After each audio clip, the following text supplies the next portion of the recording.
Bom, nessa segunda entrega da nossa AC, nós vamos fazer o cálculo de Markowitz para otimização de carteiras de investimento de ações, certo?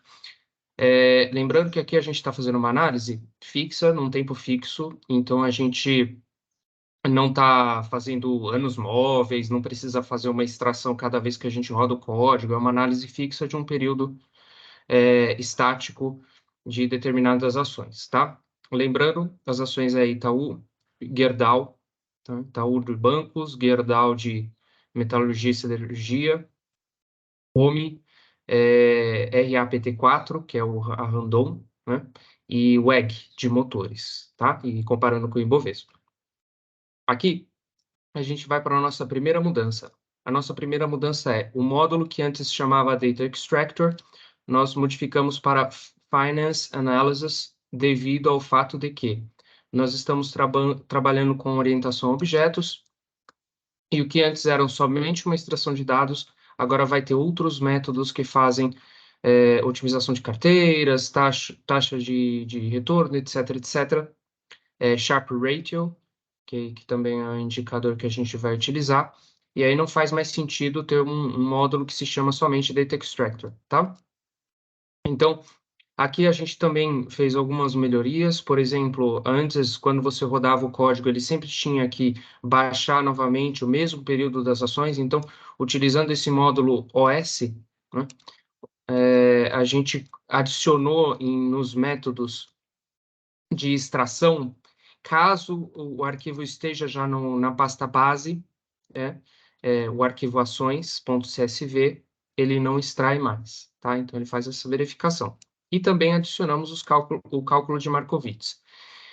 Somente para entender um pouquinho, não vou entrar em detalhes porque nem é o foco, mas o cálculo de Markowitz ele funciona com base nos pesos que você investe em cada ação. Então, vamos supor que você tenha, para fins de cálculo, simplificação, né, da explicação, você tenha R$ 1.000 para investir em 5 ações, tá? Então, você vai investir R$ 200 em cada ação.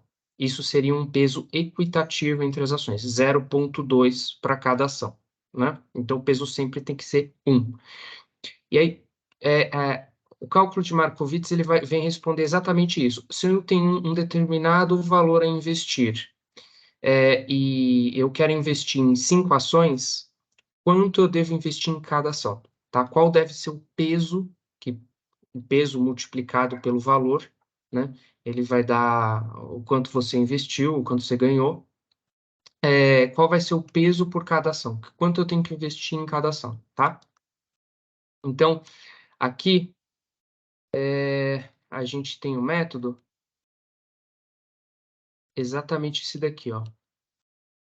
Alocação portfólio, que a gente adicionou, e todos os cálculos aqui correspondentes que eu não vou entrar em detalhes. Tem matriz de covariância, álgebra linear, multiplicação de matrizes, isso não vem ao caso, tá? Bom, aqui a gente vê que só tem a pasta base, que tem as ações aqui, que a gente já baixou, os módulos, README, etc. Tá? Então não tem nenhuma pasta análises aqui, beleza. A gente vai aqui, vai rodar Python, burn.py. Aí a gente vai aqui, tem análises, certo? Análises, tem o cálculo Markowitz aqui. A gente entra nesse arquivo, que não estava aqui, portanto ele acabou de criar, utilizando também o pacote OS, tá? Aqui o cálculo de Markowitz, foi feita com 200 repetições, ou seja, primeiro você usa o pacote NumPy para iniciar os pesos de forma randômica, tá? Então, não difere, ele vai iniciar um peso de 0,09, 0,01, não difere, vai ser randômico. Ele vai ter diversas repetições em que ele vai calcular o Sharpe Ratio, que é basicamente você comparar as suas ações, o quanto ela se compara, o quanto de retorno ela tem versus a volatilidade, e para isso você precisa do risk-free, que é uma a taxa Selic, né? Que é taxa livre de risco. Aqui no Brasil a gente utiliza comumente a taxa Selic. Então ele calcula o Sharpe Ratio Eu coloquei 200 repetições, porque ele vai modificando os pesos de forma randômica para ver qual que traz o melhor Sharp Rate ou a menor volatilidade, né? E o maior retorno, tá? Então, eu coloquei 200 repetições porque senão ele demoraria muito, mas a ideia aqui é colocar 100.000 repetições, 200.000 repetições, porque ele vai colocar 200.000 pesos aleatórios aqui e vai atualizando uma lista conforme os melhores pesos. E aí ele vai trazer aqui, ó, deve investir 0,35 o peso da Gerdau, tá?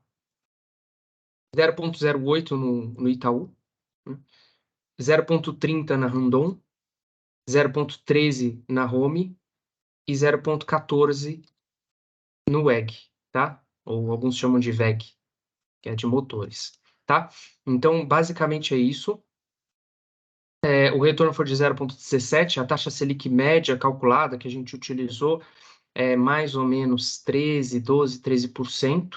Então ele está dando aí um lucro um pouco maior do que a taxa Selic, mas quando eu rodei com 100.000 vezes, etc., ele deu 0,25%, ou seja, 25%, 0,30%, ou seja, às vezes um lucro quase 3 vezes maior do que o risk-free, que é a taxa Selic, né? Então, esse é basicamente nossa análise. É bastante interessante isso daqui e fica aí como aprendizado e uma forma da gente diversificar os nossos investimentos. E aqui a gente ainda coloca retornos passados não são garantias de retorno futuro. Ou seja, você está fazendo um cálculo de Markowitz baseado no histórico. Mas pode ser que o histórico não reflita o que vai acontecer com essas ações no futuro, tá? Talvez Itaú, que é uma espécie de commodity bancária, ela tem pouca variação, etc. Mas, de forma geral, é bastante útil esse cálculo de Markowitz, tá? Muito obrigado.